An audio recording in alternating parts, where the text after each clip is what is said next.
Live from VentureX Studios, it's JP, Kathy, and the crew. All right. Well, good morning and welcome to JP, Kathy, and the crew. And happy Wednesday. Yes, happy Wednesday. There we go. So happy you could join us this morning. Of course, we've got a jam-packed show, so we're going to get right into it. Dr. Good is joining us right off the bat, and then we've got Landry, who is Miss Plano, who is going to be talking about, she's one of the Miss Texas contestants, and she is going to be talking about a children's book she has written. Then we have Senator Angela Paxton live from the Capitol at 8:30 with our Senate Minute. And then we've got Chuck Wright, who is going to be talking. Of course, he's the host, co-host of, he and Andrew White are the co-hosts of Kilroy's Conversation every Saturday morning. And he is going to be talking about a veterans golf tournament, how you can participate and how you can help out. So good morning, Dr. Good. Looking good. Morning all. So, I had something catch my eye, and I think we're all guilty of this.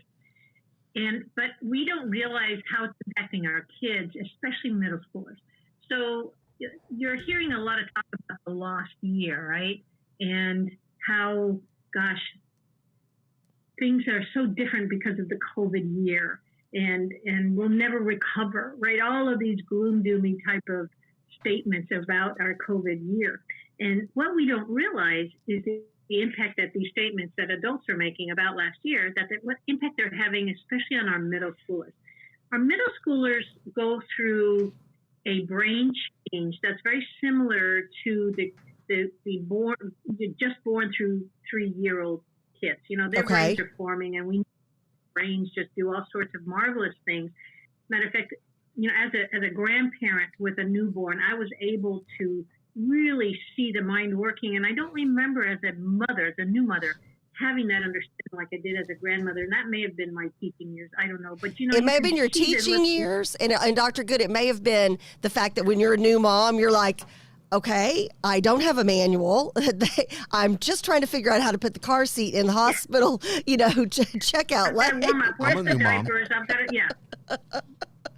Yes. Did I hear a voice? Yeah, JP's joining us. So, he got behind a big old truck on the tollway. But there, I think you're right. I think you notice that generationally, that's a different as you get older, and you're just so nervous when it's your kid at first, kind of a thing. So, but there is a big change. They hit middle school. In middle school, they're again going through another brain change, which allows them to do puberty and to start understanding right from wrong better, and just all sorts of brain changes, which have been impacted by a tough COVID year. But not all is lost. And that's what this article is about. They've gone to neurologists, they've gone to brain experts, they've gone to adolescent experts, and they're all saying the same thing: no pressure.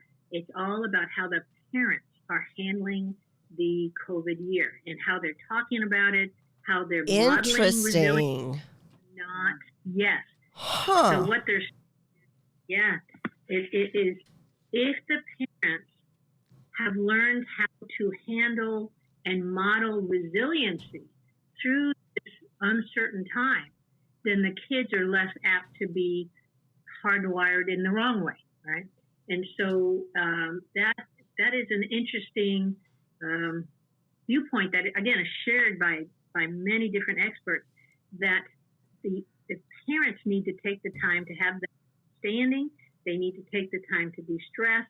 They need to take the time to, if they don't know what, resiliency and being perseverant and how to model that for their kids, then they need to go to some of the mental health resources that are out there very easily available and sort of read up on it, because it's that important, especially for your middle school child.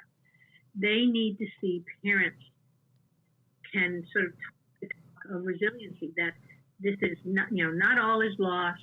Yes, I may have lost my job, but I know that I can get another one.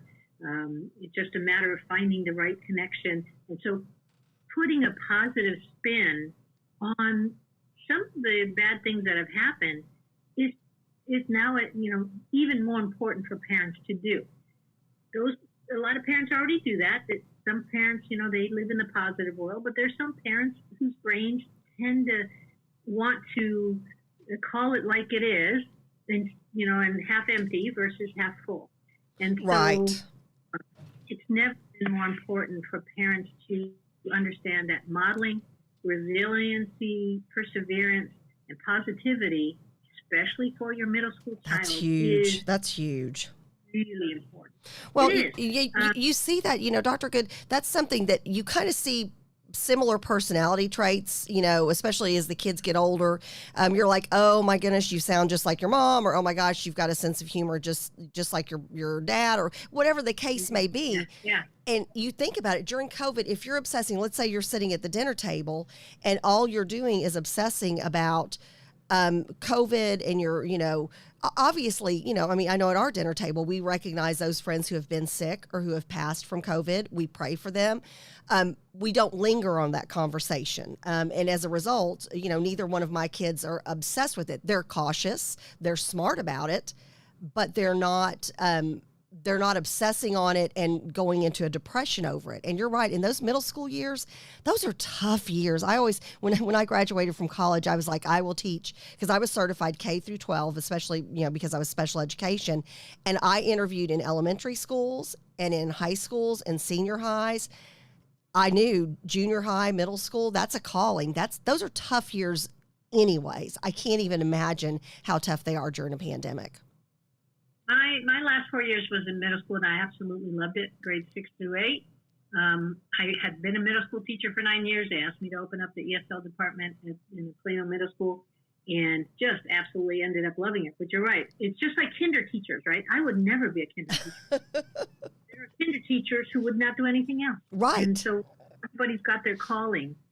So true. The article states a statistic that there were an increase of 31% in 12 to 17-year-olds at the emergency room for mental health-related issues between April of last year and October. And so there's definitely, we need to pay attention to that age group, and by helping our parents keep their minds out of crisis mode.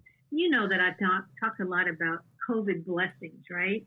That's been a theme that I have stolen that from you many a times. I always give you credit, but I talk about that because even though it's hard to find them, there are some. There are. And so, again, you're talking at the dinner table. We can talk about some of the positive things that have come out of this past year. And one of the terms that we use now in schools, instead of saying COVID slide, we use the COVID climb, that we're going to climb better academic success. Because again, and the schools are pretty good about this, always trying to put a positive spin on things, but I think parents need to understand it's their job to do that as well. True. And some do it instinctively. Some, there are parents whose brains are those engineering brains. They're very black and white. They call it like they see it, right? Right. And that would be okay for their brain at their age, but not for your younger kids. And so really, and another thing that's coming out is that experts are saying not all is lost. We keep hearing that we've lost a year, we've lost instruction, we've lost social and emotional learning year.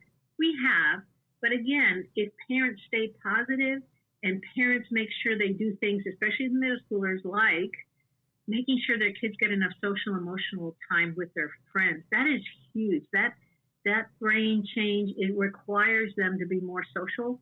And so parents have to make that decision and sort of not feel as guilty about letting their kids stay on social media if they are socializing with their friends, because that's actually good for their kids. And so, now under controlled circumstances, all of that stuff, right? We want to make sure that the kids know that they're being monitored. I just picked up something called Keeping Your Children Safe in the Virtual World. Internet safety, keep your computer in a central location in your home. Know how to set parental controls and check the browser history. The kids need to know you're going to do that, by the way. Monitor what websites your child frequents. Encourage your child to never give out their personal information. and encourage your kids to tell you if someone online ever makes them uncomfortable. And you're only going to do this. And here's the top line on this flyer from the ECAC Training Center, which is the Center for Sexual Abuse Care. And it's good communication decreases a child's vulnerability to sexual abuse. Oh, interesting. Yeah. These are all things to pay attention to. It's a dangerous, tough, crazy world we're living in. It was before COVID, and it continues to increase in those ways. Just be there for your kids. You've said this many a times, and I've taken your advice. Just sometimes just being there, not lecturing them, not not wagging your finger at them, but just kind of sitting with them and just saying, "Hey, how's it going?" And let them talk, or just be okay sitting there in the silence, which with my daughter, there's never any silence to sit in. With my son, there's plenty of silence. It's like, okay. And then after a while, he's like, "You're still here." Well, yes, I am. So you have to learn little taglines like, how was school? Fine.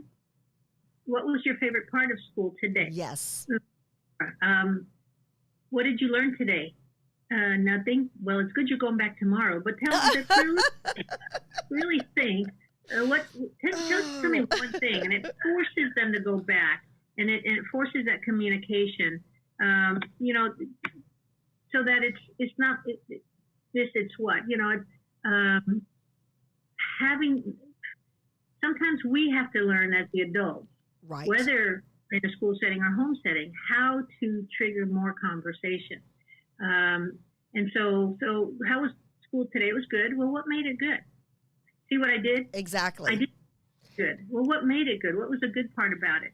Was there anything that you wished you could do differently today? You know how we ask kids to change the end of a story, yes, when we read books?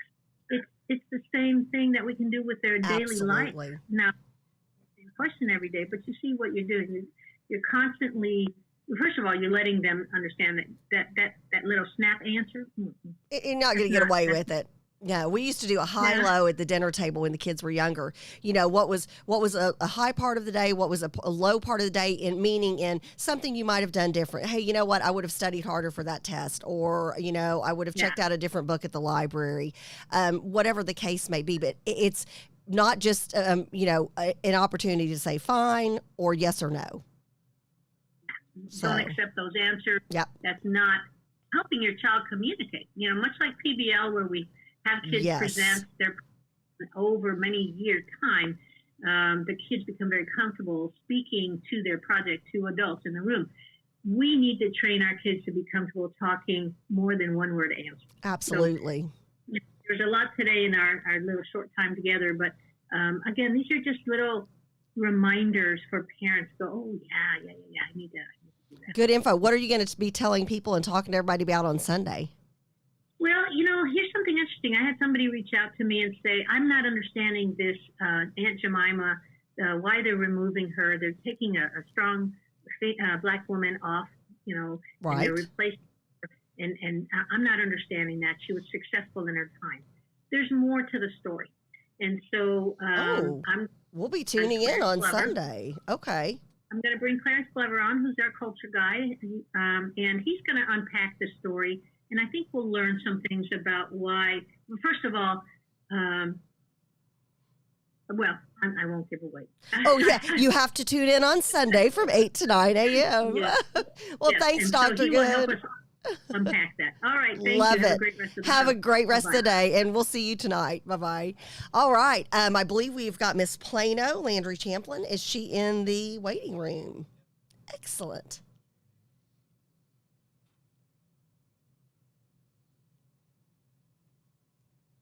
Hey, Ann. Hey, Tio. Dad. Coach Quigley. Andrew. How about Miss Plano? Oh, there we go. Miss Plano. There she is. Hello. Hey, you make me want to start the music. Yeah. How are you? I'm so good. How are y'all? We're doing well. So the nightlife of New York, how's it going out there? The weather's great. It's a little chilly. Well, there's nothing chilly. I know. I always say this wall puts me right in the zone. I feel like I'm in the city. It's so fun. Absolutely. Well, there's nothing chilly about the pandemic for you. You got busy. Oh, man. Yes, I have been. Super busy. So tell us what you've been up to. Yeah, so during the pandemic, I published my own children's book called Fiona the Fearless Fox, and I also started my brand new 501c3 nonprofit organization called the Live Fearless Foundation. So all of that has been happening during the pandemic. I pretty much started that process right as COVID was hitting. So we actually just launched the 501c3 last weekend at Love and War in Texas. It was incredible. We gave away 2 scholarships and hosted former Miss America Betty Cantrell, along with a great panel of fearless women. So basically what my nonprofit aims to do, I'm kind of backing up here, is we work to empower everyone to find their own fearless. And we do this in a variety of ways. We do it by awarding scholarships, by allowing students to witness and be surrounded by fearless individuals who are on their own path to fearlessly pursuing all of their goals and their dreams, and then also by providing educational resources. So that's where the book, Fiona the Fearless Fox, comes in. But yes, I've been super busy during COVID, but it's been so much fun. I'm so thankful that I get to come on and share with y'all today. Excellent. We're super excited to have you here. So I was so bummed. I had a couple of other events on Saturday, or else I would have been at your Love and War event. So it looked like it was a huge success, a huge turnout. So let's talk about that event. Yeah. So it was really awesome. So like I said earlier, it was at Love and War in Texas, which is in Plano. Shout out to Kathy with Love and War for helping us orchestrate that whole event. If you have not been to Love and War, shameless plug. It is so much fun, an incredible venue. We love Go check it out. The food's great too. I love that. Well, yeah, Shameless plug. and when we're all about the shameless plug for Love and War. We've actually, JP and I have actually broadcasted there a couple of times, once even on presidential election night, and did a national radio show there that night. And we have always just been, welcomed with open arms there, and just love that place. Oh my gosh, yes, it was so much fun. But yes, we had a fantastic turnout. Like I said, we hosted former Miss America 2016, Betty Cantrell. She was our keynote speaker, and if y'all have not read her book, she has a book called Miss Unlikely, talking about her story going from your average farm girl to becoming Miss America. And so she shared that story with us and what her own experience has been living fearlessly. So that was amazing. We also gave away 2 scholarships, one $500 scholarship to a very deserving high school student headed to Dallas, UT Dallas, I believe. And then our second scholarship winner, she is 6 years old, and she is going to be my newest Lone Star Princess at Miss Texas, which is a mentorship program for young ladies 6 through 12. So super excited to have been able to do that. And then one of my favorite parts of the whole launch, we did a panel conversation talking about not only living fearlessly, but being courageous and embracing failure and all of the things kind of encompassing stepping outside of your comfort zone. So on that panel, we had former Miss America's Outstanding Teen, Nicole Gia, Shyla Phillips, she was Miss Texas in 2006, Shannon Sanderford, Miss Texas 2015, Christine Tang, she's a former Miss Plano and longtime competitor, and then Betty Cantrell as well. So it was super duper fun. The turnout was great. I hope that everybody that went to the event left feeling a little bit more fearless than they did when they came in. But it's so surreal seeing all of these projects come to life because they've been months, if not years in the making. So, and you've been just so busy. And then, talk to us about the book. And I believe we've got the cover of the book we can put up on the screen. First of all, what's the book about? And then also, how do people find this book? Where do they purchase it? Is it available at a discount rate to schools? Perfect. Yeah. So I actually have the book here with me. It's called Fiona the Fearless Fox. It's a story about Fiona. She is a fearless fox who goes on adventures empowering her forest friends to find their fearless. So basically, all of Fiona's friends, they're struggling in one area. They don't feel confident. They don't feel capable. They're not recognizing their own unique talents. And so she goes through and she allows them to discover that fearlessness for herself. And in the end, when Fiona starts to doubt herself, all of her friends show her just how fearless she really is. So it's super duper fun to write. It was published on March 13th. You can get it on Barnes & Noble, Amazon, Books A Million, Google Books. I have an ebook coming out super duper soon, which is really exciting. But if you head over to www.missplanotx.com, you'll find all of the info. And yes, I am going to be donating as many books as I possibly can to as many different schools across the country. I'm hoping as soon as I am with college, here in the next couple of weeks, I'm going to be getting into a ton of schools, getting this in as many hands as possible. But it's a really, really sweet story. So if you have any friends to all of the crew out there that would like to check out Fiona the Fearless Fox, again, you can visit my website, MissPlanoTX.com. Now, let's talk about your foundation. How do we get engaged with your foundation, know when your next activity is? How do we support your foundation? Yeah, so it's all going to be on that same exact website, MissPlanoTX.com, but we have some really exciting things coming up with that too. We are planning another event where we're going to be awarding an additional scholarship, which is super exciting. But you can get involved by just going on my website. If you would like to apply for a scholarship, there is a place to do that as well. But one thing I'm really excited about with the foundation is we are going to be incorporating something called Fearless Discussion Series. And so the panel conversation at the launch was kind of the kickoff to that. I'm a big believer that, nothing worth having comes from a comfort zone. And I think it's so important that our students see that there are people, there are grown adults living this, and their life is being characterized by this fearlessness. And so that panel conversation was kind of the beginning of that. I wanted people to not only see and experience, but really understand the role that fearlessness plays in everyday life. And so in these discussion series, which you all can get involved in as soon as we have one, they're going to be via Zoom. We're hosting some super cool people to talk about their experience living fearlessly. So I'm hoping to get those in front of as many Texas students as we possibly can, because I think those conversations and those experiences are just so invaluable. Love it. I love it. And just, I love your positive energy. The fact that during this pandemic, you've been Miss Plano and all of the different Miss Texas contestants, y'all have held your current local title for almost 2 years now. And this is such a unique opportunity. Usually you've got this jam-packed year and you've got, you've got, I'm here and I'm there and you're all over the place. You're making appearances everywhere and there's no time to think about anything. But I love what some of these, you and some of your fellow contestants have done, and that is, you know what? I've got an extra year. I've got this, platform from which to speak, and you've taken full advantage of that. So good for you. Thank you so much. It's actually really funny because I've been competing since I was 14 years old, and every year that I've been to the Miss Texas competition, I've always looked back and I've said, "Oh, Landry, I wish that you could have done that differently," or "I wish that you would have saw that goal through." And so this pandemic gave me the opportunity to do all of the things I've always wanted to do. And so I even have some more exciting things that are happening too, leading up to Miss Texas. But it's been such a surreal experience. So I'm super, super grateful to be a part of this COVID year. Extra bonus COVID year. A bonus year, yes. Well, we can't thank you enough for coming on the show, and we wish you the best. And just thank you so much. And hopefully you'll come back and tell us more about your foundation as it progresses and as more announcements come out, because I know you're not done. Oh, no, ma'am, I'm not. I would love to come back on again. Thank y'all so much for having me. Thank you. Have a blessed week. We'll see you soon, Landry. All right, Miss Bye, guys. Plano. Thank you. I love, we've had our Miss Texas ambassadors on. We're now having former Miss Texas crown holders on.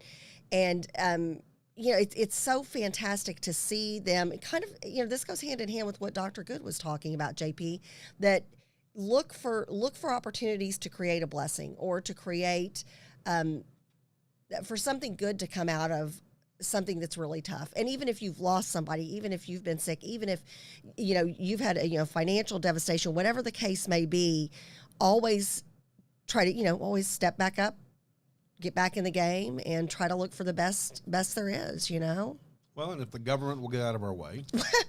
Well, now that's a whole nother topic, and that's true. Okay. You're right, and luckily here in Texas, Governor Abbott and the government, the legislators who are meeting right now. We've got Senator Paxton who will be on shortly. It's Texas is saying, hey, you know what? Get out of people's business. They're trying to pass legislation that says you can't make it mandatory for your employees to have the vaccine. Well, and as a matter of fact, I think we'll talk about this. I know Monday with Dr. Clothier. Johnson & Johnson vaccine is temporarily on hold. Lots going on.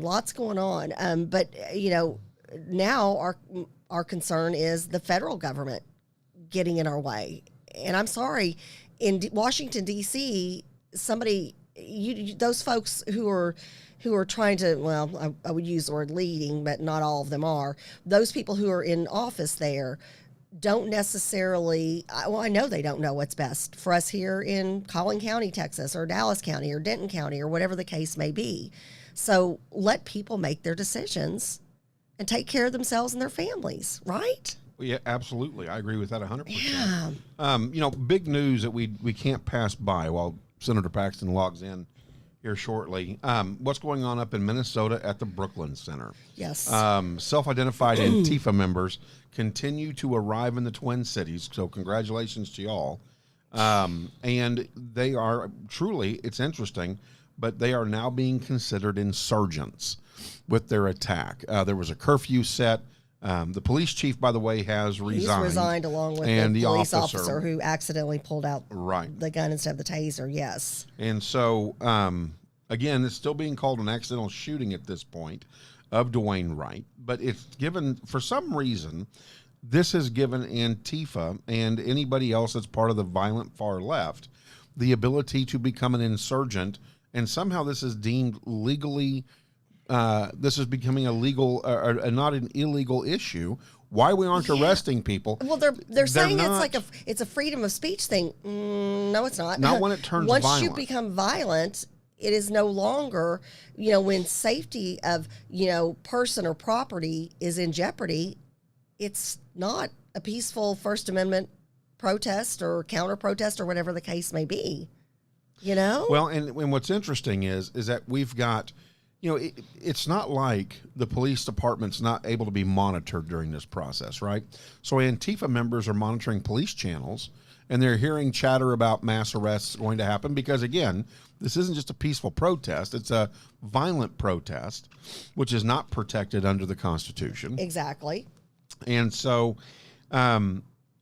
it's even creating more of an issue where more people are showing up to insurge on Brooklyn Center. The mayor, Mike Elliott, has suggested that the curfew be enforced, and the process of enforcing that curfew of 10 o'clock, not an easy task, not wanting to disperse.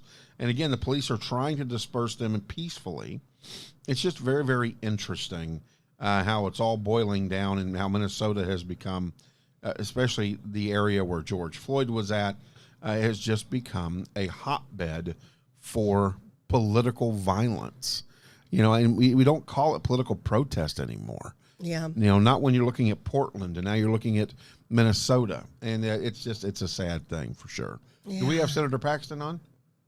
Yeah, and we will definitely be. Nathaniel, as soon as we'll definitely. Oh, no, we got Chuck Wright coming on. He's in early.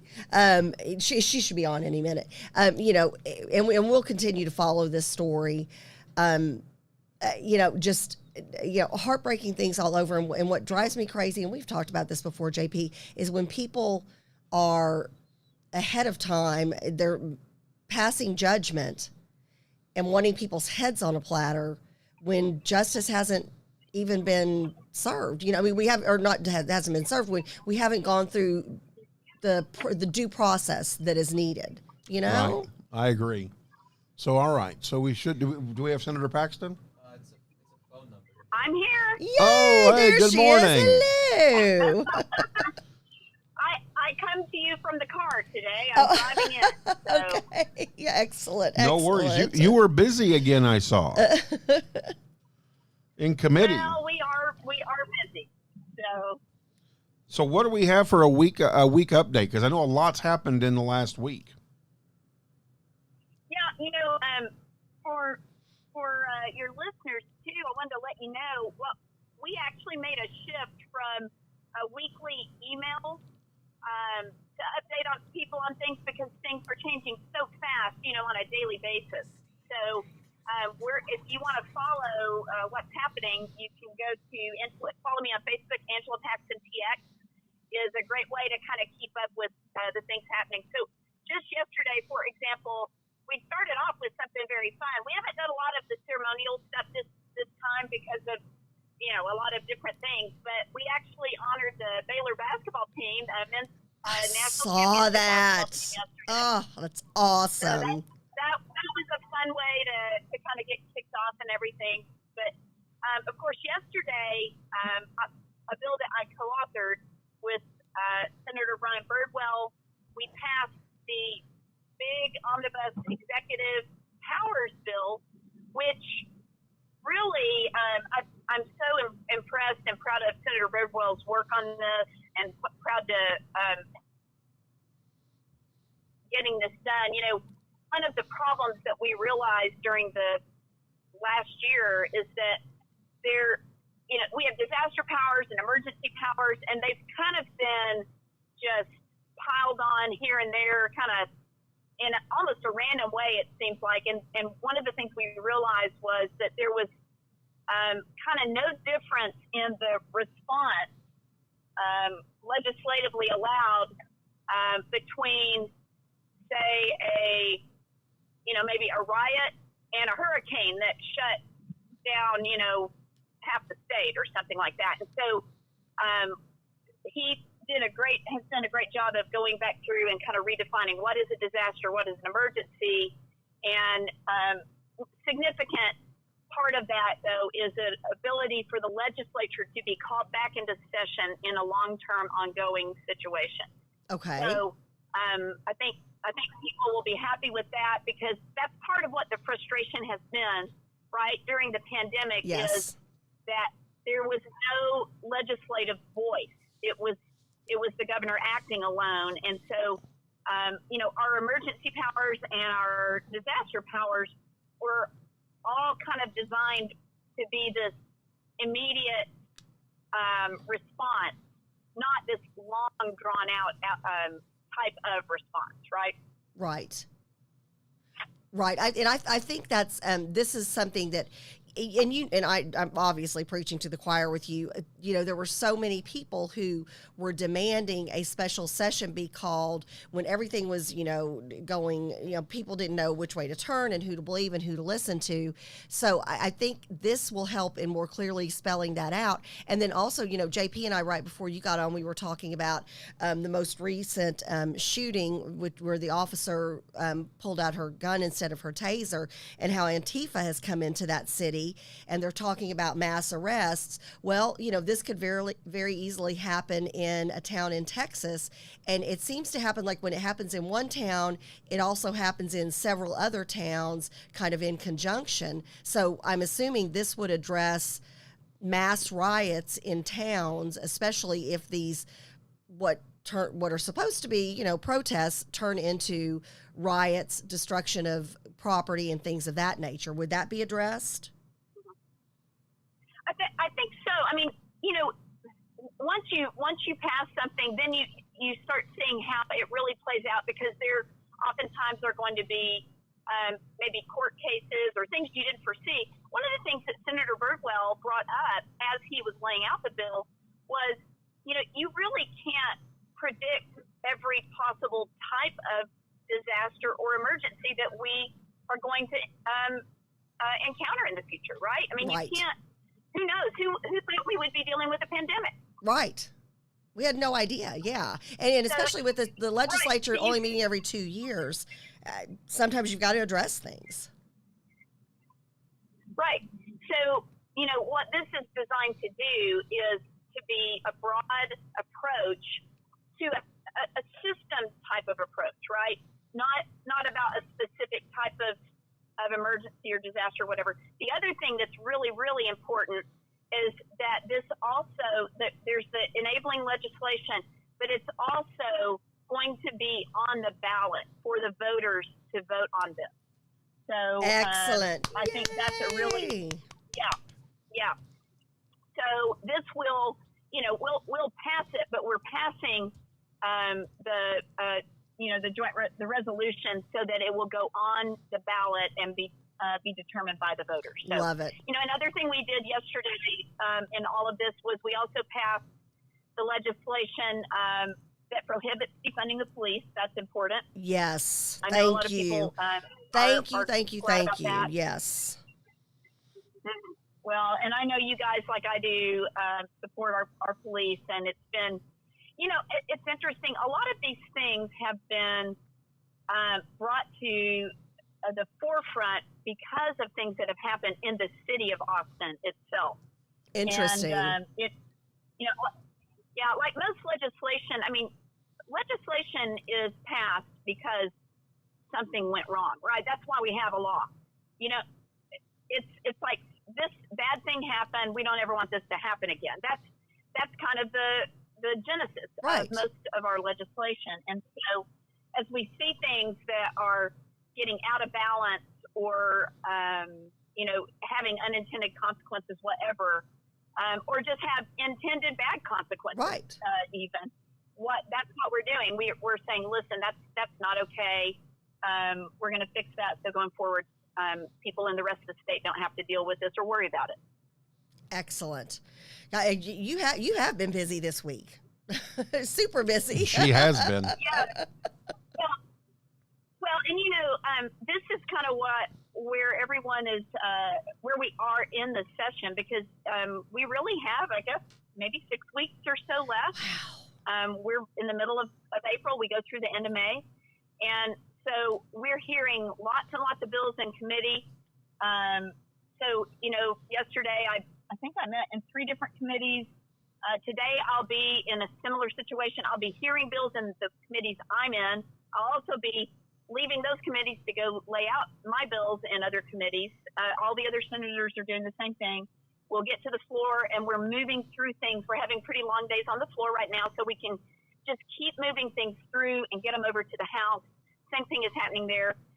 Real quick update on a couple of bills. As you guys know, I was able to pass Senate Bill 26, which is the prohibition on church closures. Yes. Out of the Senate a few weeks ago. Representative Sanford has the companion bill in the House, and my bill is already over there. I think his bill has been passed out, and so that's good news. So that should be moving forward. Also, Senate Bill 9, which was the Human Life Protection Act, yes, which would protect all innocent life from the travesty of abortion going forward should Roe v. Wade be overturned by the Supreme Court. Right. We passed that. I think that's going to be heard in committee today, the companion bill by Capriglione in the House, and so that should be moving forward. But lots of good priority legislation is moving through first, in addition to lots of other things that matter to various districts, et cetera. That's fantastic. And how do people get in touch with you if they want to reach out and tell you that they support certain bills that you're pushing, or that they've heard of bad legislation that they'd like you to help stop? How do they get in touch with you? That would be awesome. I need to hear from you. The simplest way is just to go to my website, angelapaxton.com. And you can send an email there, Angela Paxton. I think it's Angela at. If you go to the website, we're about to put it on. We're about to put it on the feed. I know. It's just like I don't ever email myself, right? So, but if you go to the website, there's a way you can do that. And of course, I always want to remind people about the legislative online access that everyone has. You can watch committees, you can watch the floor, and you can also follow legislation. So that's very good, and it's www.capital.texas.gov. Excellent, and we'll put that on there as well. And you can follow House, Senate, everything. So, Senator Paxton, do we see any major changes coming down the pipe on education as a result of the pandemic? The things, of course, that's very near and dear to my heart as a teacher myself. I've got 2 daughters, one that is a teacher, one that's about to be a teacher. The big things in education that we really have focused on so far, number one, were we wanted to make sure that we stabilize the funding that was promised from the last session. So that was a major priority for everyone, and it was a challenging budget to do it in. We did pass the budget last week. So and it's a conservative budget within spending limits and everything. So that's really good. And it was a pretty big deal to make sure that we did that first to everyone. So we kept our funding for our schools in the budget. But the other thing that we've done, I mean, for me personally, as an educator, one of the things that I think we've realized, I mean, we want kids to be in person. That's what we want. But we also see that remote learning is probably always going to be a part of the fabric of what education looks like in the future. Yes. And so one of the bills I carried requires that we train our new teachers in what it looks like to teach remotely, to engage students remotely, because that's different. Engagement is the secret sauce to real learning happening. And it's different when you're with a kid in person in a room and when you've got them online. And it's critical that if we're going to keep learning moving, that we get our teachers trained in how to do that well, so that they aren't spending all their time just managing the IT, right? Right. So that's one part. Professional development for teachers, so that they can learn about best practices doing those kinds of things. Opportunities for schools that are doing virtual learning really well to really invest in that and reach more students, because we also know there's a pocket of students that really do very well in this situation.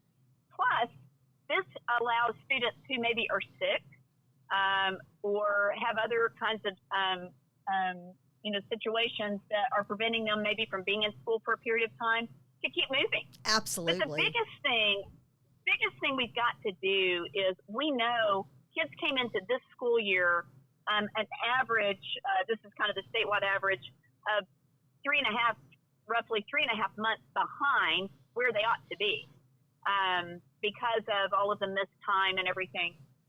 One of the creative bills that was brought forth is to re-engage our retired teachers to do tutoring and remediation with these students. And without it impacting their retirement, because when they come out of retirement, that kind of messes up their the formula for their pension and that sort of thing. And so we've kind of created a special situation for these teachers who are already trained and already know what to do to come in, and it's already a trained workforce that's ready to go. So kind of a win-win there. But I think we all realize we've got to get our kids back in person. Yes. In the classroom. I think with every passing week, people are feeling better, just more comfortable about, those who are most concerned about COVID, I think, are getting more and more comfortable with things. More people are, vaccinated, the herd immunity, all of that kind of stuff is working in our favor. And so, I think that's a big thing. I know everyone saw last week that the STAR test was being administered online and it crashed. Yeah, a little bit of a problem there. Little bit of a problem. My daughter was administering it actually, and texted me, and she's like, "Mom, do you know what happened?" And of course, I was on the floor, so I wasn't watching that. But I went straight to Larry Taylor, who is the chair of the Education Committee in the Senate, and he said, "Yep, they're fired." So there you go. Anyway, but these are the kinds of things we have to deal with, and part of what we have to move through is the front end of when something is new, when you're doing things in a new way. We had a vendor that overpromised and underdelivered. Right. And we can't have that. Texas, we're going to say, that doesn't work for us. No. And we're going to find people that can deliver and do the job. And I think because there's now more of a market for it, there are going to be a lot more people coming in. There'll be more competition, and the products are going to get better. I think you're right. And I know we're running short on time. So next week, we've got a number of questions. First of all, Dr. Good is asking about federal funding, and will those still be sent to schools? So maybe next week we can talk a little bit about that. And then also we've got a number of questions about mental health and kids, and what are y'all doing this legislative session to make sure that the kids that have been hit hard with their mental health and they've taken a knock, what are we doing to help them in the upcoming months and years? So do you mind talking about both of those next week? I'd love to do that, and thanks for the heads up, because I'll do some good research for you and make sure that we can thoroughly approach that. You know, that's a sensitive subject. Mental health is a sensitive subject because it also starts dealing with parental rights. Sometimes people are very worried about that. That's one of the things on any mental health legislation affecting our children. One of the first things I've got to know is that the parents are part of that. Absolutely. That they're not being blocked out. But yes, we'll talk about that next week. And thank y'all for the time, and we'll talk to you soon. All right. Have a blessed week. Be safe. Thanks, Thank you. Angela. Bye-bye. All right. Good information. Lots of information. We've got retired Marine helicopter pilot Chuck Wright. Pirate Chuck Wright, as we lovingly call him on Saturday. Well, Kilroy's Conversation on Saturday mornings from 8 a.m. to 9 a.m. Great show here on JPK Broadcasting Network. Oh, and interesting. Chuck, good morning. Breaking news just came through. Bernie Madoff, who organized the largest Ponzi scheme in history, dead at 82. AP is reporting. So interesting. But well, look at there. What a handsome fella. Look at that. Look at that mug. Hey. I haven't seen you since Saturday night. Well, Chuck, good morning. It's been too long. How are you? Good morning. How y'all doing? So, rocking and rolling. Chuck, I know that you've got thumbs in all kinds of pies. Too many. Yes. Let's explain that. And so what pie are we talking about today, and how can we support Chuck Wright and the veterans community? Oh. Well, and it's interesting you say that. This morning, we are talking about the Arleigh Irmi Memorial Golf Classic, and it supports Homeless Veteran Services of Dallas, which actually serves a 40-county area and provides a wide array of veteran services to support not just our homeless veterans, but all of our veterans living here in the DFW area. So there. How's that for Boy, that's a great kickoff. Tell us about the golf tournament, how it became. How it became. And the one thing I didn't do, a lot of people may not remember the name Arleigh Irmi.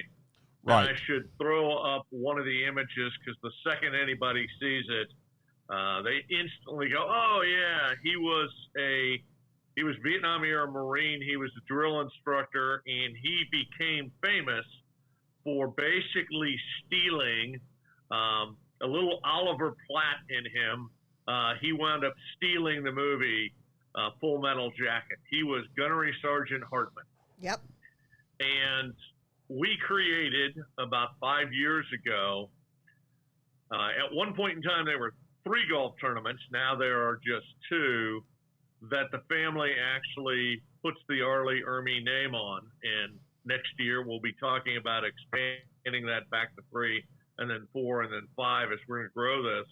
But part of this was to create the legacy, or to continue the legacy of Arleigh Irmi. And we started this.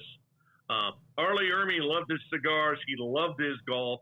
He was definitely what one would refer to as a degenerate golfer.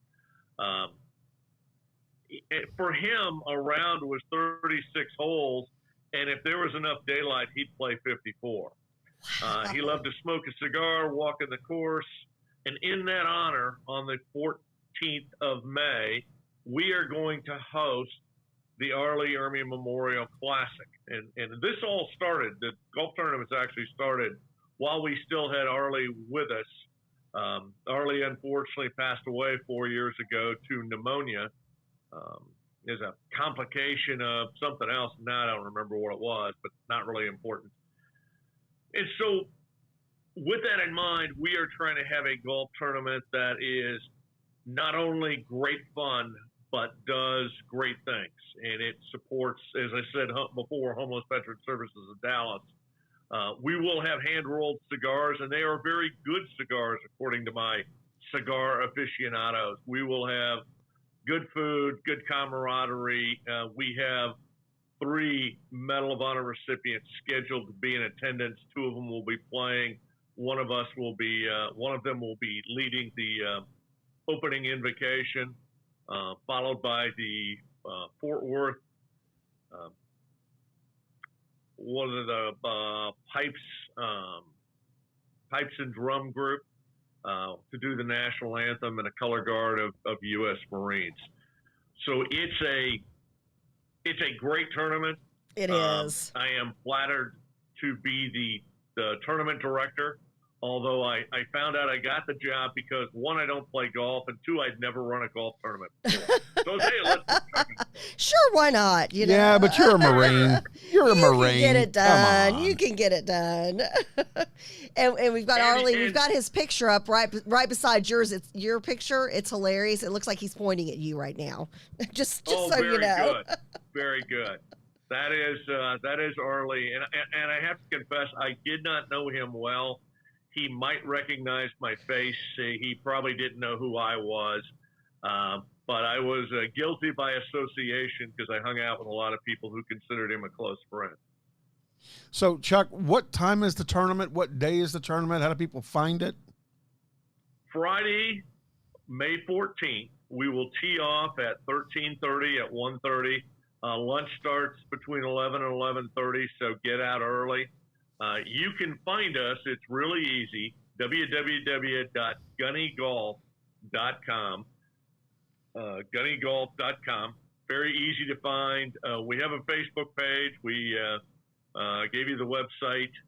And we've actually got that. We've got that information, Chuck. Right now, we've got that on our social media feeds. So if somebody wants to hop on Facebook, because there's an invitation, so you can actually go in. It just came out April 6th, and you can actually go in, sign yourself up, RSVP, all that kind of good stuff. And I don't play golf, but I went out there last year for the opening ceremonies and for golf, and had a blast. Just a lot of great folks. Everybody there, huge supporters of the military and huge supporters of our veterans. And so, if you support those who protect us, this is a great place to be with other like-minded folks.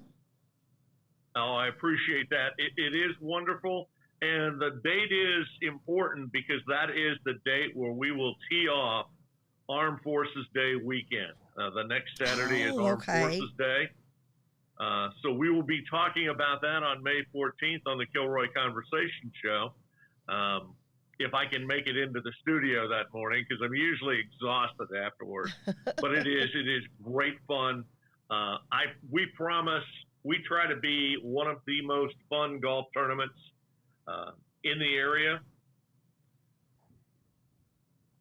Come out and have a hand-rolled cigar with us. Come out and have lunch with us. Hit them long and straight. You even at one point on the course will have the option of your drive coming off an actual Marine M16. Oh, I love it. I love it. So, Chuck, what can we expect from Kilroy's Conversation Saturday? Oh, an amazing show this week. So, we are going to tell the story, and it is one of the most amazing stories from World War II. But General Doolittle's raid on Tokyo, where they launched B-25s off the deck of the USS Hornet, well out of range. It was a one-way mission. The courage these men had, just absolutely incredible. So we're going to do that story this week. It is I got to go back. I don't remember how many years ago, but we're coming close to the 80th. This might be the 80th anniversary. Oh, wow. I believe it is, of the Doolittle raid. Wow. Well, of course, that's a great story all in itself, and the impact that the Doolittle raid had on the war. So just amazing. Yeah, it's going to be a lot of fun. We're going to start drilling really deep in Kilroy's Conversation into some of these just incredible events. And that will be this week's is the Doolittle raid. So we are excited about it. All right. We definitely want everybody to tune in at 8 o'clock Saturday morning, every 8 o'clock, or every Saturday morning at 8 o'clock with Kilroy's Conversation. Great time. Great show. Always have great information and a lot to learn. And so I love that aspect of it. Plus, you get to hear Chuck and Andrew look at each other and go, hoorah, no, hoorah, no, hoorah. And they bust all kinds of chops. They're a mess. We love it. So, well, thank y'all so much. Thank you so much, Chuck, for coming on and promoting this. Just a great event. Can't wait to go out there again. Well, and we're going to see him this again. time. We're going to see him again next week. Yes, we are. And what are we talking about next week, Chuck? Give us a preview of what else is going on in your life. So next week, we're going to have some really exciting announcements that we are bringing a Gold Star Family Monument to North Texas. It's actually going to be located in Frisco Commons in Frisco. Oh, beautiful wow. site location. I walked it yesterday. It's going to be absolutely incredible. Oh, that's awesome. So there you go. That's We'll be inviting awesome. your audience to come out and join us, and that will actually be on May 13th, the day before the Arleigh Irmi Golf Tournament. Love it. I love to schedule things so that I'm just completely buried. Well, the good news is that we've got more awareness for folks in the Collin County, Yes. Dallas-Fort Worth area Yes. to learn about things like, the golf tournament, the families that have lost service members, that that, hey, there's still something out there, and you can support and be a part of that. And so next week, we want to make sure you tune in as Chuck will tell us more about what's going on May the 13th as well. And a big shout out to you guys for providing a platform for us to continue to tell these stories and to share these stories. Will we have a good Gold Star family story next week when we talk to you? Absolutely. Fantastic. And you don't want to miss those. Right. I cry every time my I get goodness. tears every time. Bring your tissues. That's for sure. That's for Oh. sure. Well, Chuck, Thank thank you you for so all much. you do. We love you, Chuck. Appreciate you. Thank you guys so much for having me on. You bet. We'll see you next Saturday. week. All right. Kilroy's Conversation, Good Saturday stuff. morning, 8 o'clock, Yep. 8 to 9. And then we'll have Chuck Good back on next stuff. week. Talk Gold Star families and what's coming to Frisco. But I can hear Nathaniel playing the music. Okay. This was a fast hour. Got Well, lots that's in. because we didn't get to talk at all. It was got one lots interview in. after another today.